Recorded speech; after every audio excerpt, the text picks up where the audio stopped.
सभी को जोहार। ये वीडियो रेशियो एंड प्रोपोर्शन का दूसरा वीडियो है। पहला वीडियो में हम लोग कंसेप्ट सीखा, कैसे होता है रेशियो, कैसे होता है प्रोपोर्शन, कैसे होता है अनुपात, कैसे होता है समानुपात और कैसे कंसेप्ट था। आज हम लोग उसके आधारित जो सवाल है पहला टाइप के है ना, टाइप 1 रेशियो एंड प्रोपोर्शन का, उसका क्वेश्चन हम लोग शुरू करते हैं। ठीक है, उसके बाद टाइप 2 होगा, टाइप 3 होगा, टाइप 4 होगा, इस तरह से बहुत सारे टाइप्स आएंगे। तो चलिए देखते हैं क्या सवाल है। पहला सवाल देखते हैं। ये एग्जाम में पूछा गया सवाल है। क्या बोला? बोला 20 पैसे और 4 रुपया का अनुपात बताइए। देखिए 20 पैसे बोला और 4 रुपया बोल दिया। एक दुख है बाबू। क्या दुख है? वहां रुपया में है, यहाँ पैसे में है। तो पैसे को रुपया में बदलिए या रुपया को पैसे में बदलिए, बस यही काम करना है। तो आप बोलेंगे पैसे को रहने दीजिए, रुपया को पैसे बनाइए। ये जो 4 रुपया है उसको 400 पैसे बना दीजिए, बस ऐसा हो गया। अब पैसे पैसे हट जाएगा और ये 4 से 5 बार में कट जाएगा और ये 5 से 20 बार में ये कट जाएगा और यहाँ एक बार में कटेगा, यानी कि यहाँ एक बचा और यहाँ 20 बचा। क्योंकि हमने समान समान चीजों को काट दिया तो जो बच रहा है ना भाई, वही हमारा रेशियो होगा। बस यही आंसर था यहाँ पे। नेक्स्ट नेक्स्ट में बोला दो भारों 27 किलोग्राम और 1008 ग्राम का अनुपात बताइए। देखिए यहाँ लिखा है 27 किलो यानी कि केजी और यहाँ पे लिखा है 108 ग्राम। एक दुख है बाबू, आप सभी को मालूम होगा कि 1 किलोग्राम में 1000 ग्राम होता है। तीना हुआ 1000 ग्राम। तो 1 किलो में 1000 ग्राम है, तो ये जो 27 किलो है उस किलोग्राम को ग्राम में बदलिए या फिर इसी को हजार मतलब किलोग्राम में बदलिए, दोनों में से एक काम कर लीजिए।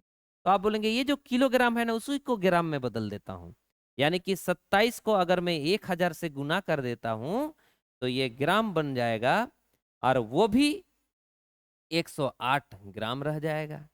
यानी कि अब दोनों ग्राम ग्राम हो गया, तो हम अब काट सकते हैं। काट दिए। अब हम इनको काटेंगे तो 9 3 बार में काट सकता हूं, तो ये 9 12 बार में कट जाएगा।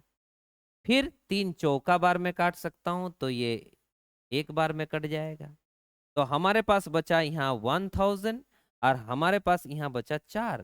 तो अगर मैं इसको फिर से काट दूं तो ये 4 1 4 होगा और 4 25 से 100 और एक शून्य होगा, यानी कि हमारे पास जो बच गया वो 250:1 आ गया। बस इतना ही करना था, लेकिन मैं थोड़ा सा ब्रेक करते हुए बता रहा हूं। आप डायरेक्ट काट सकते हो, नो प्रॉब्लम। पहले काट लो बाद में चेंज करो, कोई प्रॉब्लम नहीं है, कोई दिक्कत नहीं है। आगे चलते हैं। Next question. नेक्स्ट क्वेश्चन देखिए, ये सब लेटेस्ट क्वेश्चंस में आ चुके हैं। इस तरह के सवाल आते रहते हैं, इधर से उधर उधर से इधर थोड़ा सा रूप बदल देते हैं और सवाल पूछता है। यहाँ लिखा है 225 रेशो 144। बाबू देखने से तो आपको लग रहा है वर्ग संख्या है दोनों। ये भी 15 का स्क्वायर है और ये आपका 12 का स्क्वायर है। क्या मैं ऐसा बोल सकता हूँ कि इसी का हमको शायद पूछ रहा होगा वर्ग मूलानुपात, मतलब विलोम वर्गानुपात पूछ रहा है। तो विलोम का मतलब रूट से निकाल देंगे, तो इसको रूट में फेंकेंगे और इनको भी रूट में फेंकेंगे और बाहर जो आएगा वही आपका आंसर आएगा। यहाँ से 15 आएगा और यहाँ से 12 आएगा। ऐसा ऑप्शन दिखता है तो इसी में टिक कर दीजिए। तो बोलेंगे हाँ दिख तो रहा है, कौन सा? D number. तो हमारे पास डी नंबर आंसर हो गया। आगे चलते हैं। नेक्स्ट क्वेश्चन की बात करें तो ये इस तरह के सवाल है। बोला निम्न में से क्या सही अनुपात को दर्शाता है? कौन सा सही अनुपात को दर्शाता है? देखो ना, ये पहला वाला ऑप्शन को अगर मैं देखने की कोशिश करूं तो ये 12:9 है और ये 16:12 के बराबर है बोला जा रहा है। तो क्या मैं इसको काट के छोटा कर सकता हूं? यहाँ 3 को काटूंगा तो ये 4:3 रह जाएगा और इसको भी काटेंगे तो 4:3 रह जाएगा, यानी कि ये दोनों समान हो रहा है। तो आंसर यही है। बाकी सब में समान नहीं होगा। यहाँ 13 5 कट के आ नहीं सकता और 11 4 कट के आ नहीं सकता, इसका मतलब ये सही नहीं था।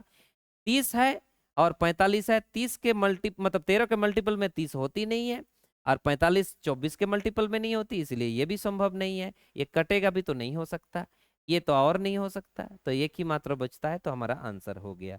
नेक्स्ट क्वेश्चन, ये यहाँ लिखा है 4 का पावर के रूप में लिखा हुआ है और यहाँ पे 2 के पावर के रूप में लिखा हुआ है, लेकिन एक प्रॉब्लम है, हमें इस अनुपात को थोड़ा सूक्ष्म रूप में, मतलब इसको थोड़ा सरल करना पड़ता है, और ऑप्शन में वही सरल रूप पूछ रहा है, बोल रहा है कितना होगा इसका मान, ऐसे बोला जा रहा है, तो थोड़ा सा कैलकुलेशन करेंगे। ये जो पॉइंट में दिख रहा है पावर, बहुत लोगों को टेंशन होता है, ये टेंशन लेने की जरूरत नहीं है। 4 का पावर मैं लिख सकता हूँ, यहाँ पे 3.5 का मतलब होता है 7 का आधा, तो मैं 7 का आधा लिख सकता हूँ, और यहाँ 2 का पावर 5 पहले से है, तो आप बोलेंगे ये जो 4 है उसको 2 के रूप में लिख सकता हूँ, कैसे? 2 का पावर 1 बराबर 2 होता है, 2 का पावर 2 बराबर होता है 4, 2 का पावर 3 बराबर होता है 8, उसी तरह यहाँ 4 जो दिख रहा है उसको मैं 2 के रूप में लिख सकता हूँ, और पहले से 7/2 है पावर। यहाँ पे आपका 2 का पावर 5 दिख रहा है, तो यहाँ से कट जाएगा, जब ये इधर गुना होते हैं बाबू तो ये हट जाएंगे, और 2 का पावर 7 होगा यहाँ, और 2 का पावर 5 होगा यहाँ। अब इसका मतलब समझिए, जैसे कहीं लिखा हुआ है ना, कहीं लिखा हुआ है x का पावर 3 और कहीं लिखा हुआ है x का पावर 2, इसका मतलब x जो है वो यहाँ पे 3 बार है, और 2 जो है यहाँ पे 2 बार, सॉरी x जो है पावर 2 के रूप में है, तो यहाँ 2 बार है, तो यहाँ एक ठो इनके साथ कटेगा, यहाँ से यहाँ कटेगा, यानी कि यहाँ एक्स्ट्रा पावर एक एक्स्ट्रा था, मतलब 2 से 1 ज्यादा था, इसलिए एक्स्ट्रा बच रहा है वहां पे। यहाँ पे भी तो दिखाई दे रहा है कि एक्स्ट्रा यहाँ 2 ठो है, इसका मतलब मैं ऐसे लिख सकता हूँ इसको, क्या लिख सकता हूँ कि ये 2 का पावर 2 रह जाएगा और यहाँ कुछ नहीं रहेगा, मतलब एक ही रहेगा। अर्थात आप अगर कंफ्यूज हो रहे हो, 4:1 हमारा आंसर तो है, लेकिन अगर कंफ्यूज हो रहे हैं तो यहाँ उसको दिखाना चाह रहा हूँ। 2 का पावर 7 का मतलब होता है 2 गुना 2 गुना 2 गुना 2 गुना, इस तरह से 7 बार होगा। कितना बार? 7 बार, ऐसे 7 बार होगा, और अनुपात है मतलब बटा होना चाहिए, तो नीचे में 5 बार होगा, 1 2 3 4 और 5, ऐसे होंगे, ऐसे। तो आप बोलेंगे यहाँ इसके साथ ये कटेगा, इसके साथ ये कटेगा, इसके साथ ये कटेगा, इसके साथ ये कटेगा, इसके साथ ये कटेगा, तो ऊपर में 4 रह जा रहा है और नीचे में कुछ भी नहीं, मतलब 1 रह जा रहा है।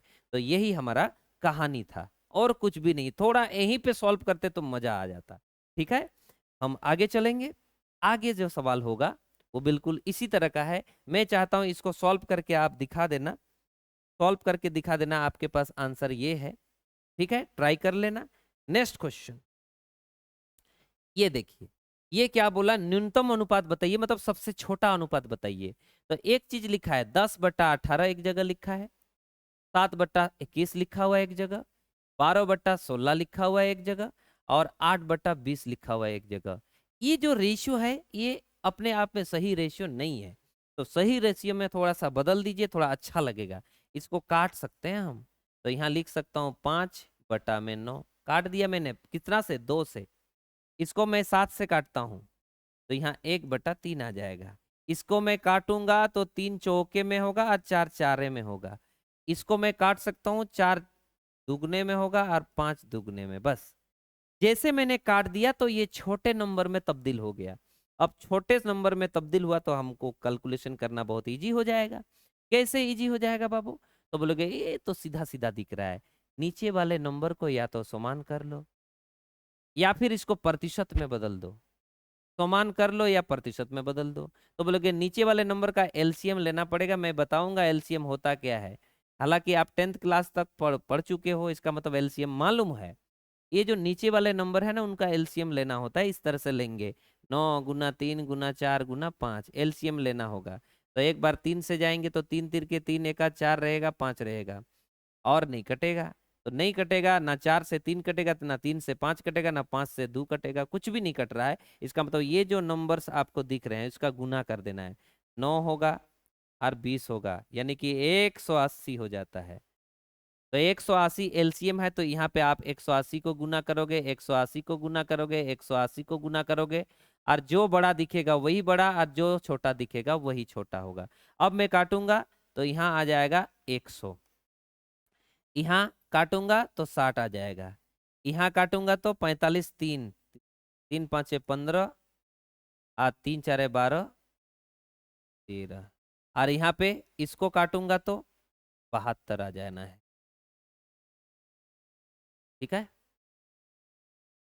तो ये था हमारे पास, यानी कि इसमें से अगर कोई बोला है न्यूनतम बताइए न्यूनतम, तो सबसे कम कहाँ दिख रहा है, इस जगह पे, अर्थात यहाँ दिख रहा है, तो यही था वो, इसीलिए यहाँ लिखा है 7:21 लिखा हुआ है। मेरे ख्याल से समझ गए। हालांकि ऐसा करना नहीं है, ये तो एलसीएम लिया, टाइम वेस्ट हो गया। इससे बेहतर तो ये होता क्या, आप ना 5/9 को ना प्रतिशत के रूप में बदल दो, प्रतिशत के रूप में, आगे बताएंगे प्रतिशत होता क्या है। 5/9, 1/3, 3/4 और ये 2/5, सब में 10, सॉरी सब में 100 गुना कर दो तो प्रतिशत में बदल जाएगा। सब में 100 गुना कर दो, 180 गुना करने की जरूरत नहीं है, बल्कि 100 गुना कर दो। जैसे आपने 100 गुना किया तो जानते हो यहाँ क्या आएगा, 5/9 है, 1/9 का होता है 11.11, तो 5/9 का होता है 55.55%। इसका तो बोलेंगे ये 33.33% होता है। उसका तो आप बोलेंगे ये 3/4 मतलब 75% होता है।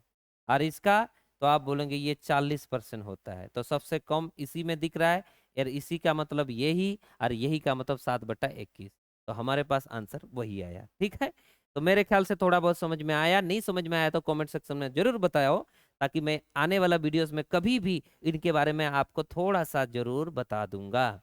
आगे चला, आगे चलते हैं। नेक्स्ट नेक्स्ट इस तरह के सवाल देखिए, बोला दो संख्याओं का योग दे रहा हूं और अंतर भी दे रहा हूं, इन संख्याओं का अनुपात क्या होगा। ऐसे बात बोल दिया है, इन संख्याओं का अनुपात क्या है। बाबू इतना प्यारा सा बात है। मैं आपको एक चीज बताना चाहता हूं, जैसे मान लीजिए कभी एक्स और वाई दो नंबर है और इनका योग दे दिया है, योग मतलब मान लीजिए दे दिया है, इसी को मैं बात करता हूं 40, और उन्हीं संख्याओं का अंतर भी दिया है 4। अगर बोलेगा इसमें से बड़ी संख्या बताओ या फिर छोटी संख्या, दोनों संख्या में से कोई भी बोल सकता है या दोनों ही निकालने बोलेगा, तो आप एक तरीका तो क्या करोगे जानते हो इसको, तरीका कैसे होता है, एक बार इसको जोड़ते हैं हम लोग और इधर भी तब जुड़ जाता है, और एक बार यही चीज को घटाया जाता है, अर्थात एज इट इज इस तरह से घटाया जाता है। हमेशा के लिए ये बात याद रखना, दुनिया का चाहे कोई भी दो नंबर क्यों ना हो, अगर उनका योगफल दिया है और उसका अंतर दिया है, तो हमें ये फॉलो करना पड़ेगा जो मैं अभी बताने वाला हूँ। बहुत काम की बात बताने वाला हूँ, बहुत काम की बात, बहुत काम की बात बताने वाला हूँ। अगर मैं जोड़ने की कोशिश करूं तो ये कट जाएंगे और 2x आ जाएंगे, और यहाँ पे 44 आ जाएगा, यानी कि x का मान यहाँ पे 22 आ जाएगा। अगर मैं इनको हिसाब करूं, इनको इनको तो घटाना पड़ेगा, तो घटाएंगे तो ये हट जाएगा और 2y आ जाएगा, और बराबर में यहाँ 40 नहीं 36 आ जाएगा, यानी कि y का मान कितना होगा 18।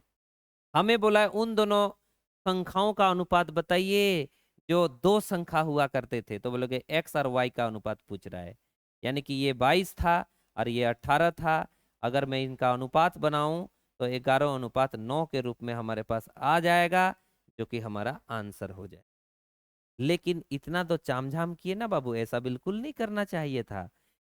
फिर से मैं बोल रहा हूं, ये कंडीशन हमेशा याद रखना, जब भी दुनिया में कोई दो संख्या दिया रहे और उनका योग और अंतर दिया रहे, तो उसमें से बड़ी संख्या लाने के लिए दोनों को जोड़ोगे, योग और अंतर को जोड़ोगे और आधा कर दोगे, बस। अर्थात मैं इसको डायरेक्ट लिखना चाहता हूं तो एक्स और वाई लिखो आप। बड़ी संख्या एक्स है क्योंकि वो माइनस साइन के मामले में आगे है, इसी कारण से। तो बड़ी संख्या के लिए दोनों को जोड़ना था और आधा करना था, और छोटी संख्या में दोनों को घटाना था और आधा करना था। तो आप बोलोगे यहाँ पे अगर जोड़ेंगे तो 44 का आधा 22 होगा, और यहाँ घटा के 2 भाग करेंगे तो 18 होगा, और काट देंगे तो 11:9 आ जाएगा, जो कि हमारा आंसर आ जाएगा। कुछ भी टाइम लगेगा नहीं, आपको ये करना है, ये तरीका फॉलो करना है। आगे जब क्वेश्चंस का लेवल बढ़ेगा तो यही आपको बचाएगा। ठीक है, आगे चले हम, ध्यान दीजिए। नेक्स्ट क्वेश्चन की बात अगर हम करें, दो संख्याओं का योग, फिर से देखिए 2021 में पूछा गया, एनटीपीसी के सवाल रहा है। इस तरह से बहुत सारे सवाल पूछे हैं दोस्त। तो योग भी दिया है, अंतर भी दिया है, उन दोनों संख्याओं का अनुपात मांगा है, बड़ी संख्या छोटी संख्या। बड़ी संख्या के लिए दोनों को जोड़ेंगे 80 + 8, छोटी संख्या के लिए, अच्छा अनुपात पूछता है, आपको भाग भी करने की जरूरत नहीं पड़ती है, भाग करने की जरूरत नहीं है, क्योंकि इसमें भी 2 भाग होगा, उसमें भी 2 भाग होगा। अनुपात में सेम नंबर्स कभी भी भाग नहीं होते, ध्यान दीजिए, आपको मैं यही बताना चाह रहा हूँ। तो यहाँ पे घटा दीजिए, बस खत्म। इसमें अगर आपने जोड़ा तो 88 आया, इसमें आपने अगर घटाया तो फिर 72 आया। अगर मैं इसको काटने लगूं तो ये 11 आ जाना है, और यहाँ पे 9 8 72 आ जाना है, जो कि हमारे पास आंसर आ गया। यही आंसर। ठीक है, आगे चले। आगे अगर मैं बात करता हूँ नेक्स्ट जो हमारे पास क्वेश्चन, फिर वही सवाल, दो संख्याओं का योगफल, उनका अंतर इतना है, बड़ी संख्या छोटी संख्या का अनुपात बताइए। बाबू कुछ नहीं करना है, एक बार दोनों को जोड़ो, बड़ी संख्या आ जाएगा, एक बार दोनों को घटाओ, तो यहाँ आ जाएगा 6 और यहाँ आ जाएगा 4, तो यहाँ 3:2 आ जाएगा। बस यही हमारा आंसर। एक क्वेश्चन और देख लेता हूँ, देख लो। यहाँ पे भी बोला अंतर उसके योग का 30% है। बाबू परसेंटेज का मतलब होता है बटा में 100, कहीं पे भी 30% लिखा है तो इसका मतलब 30/100 होता है। ये प्रतिशत के बदले आगे मैं बताऊंगा, परसेंटेज वाला चैप्टर अभी नहीं आया है पर बताऊंगा जरूर। ठीक है, तो दो संख्याओं का अंतर मतलब ऐसा लिखा है, और उनका ही योग।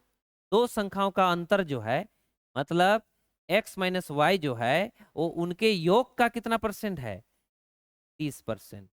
अर्थात मैं कहूं तो x माइनस वाई बराबर आपके पास है x प्लस वाई का 30/100।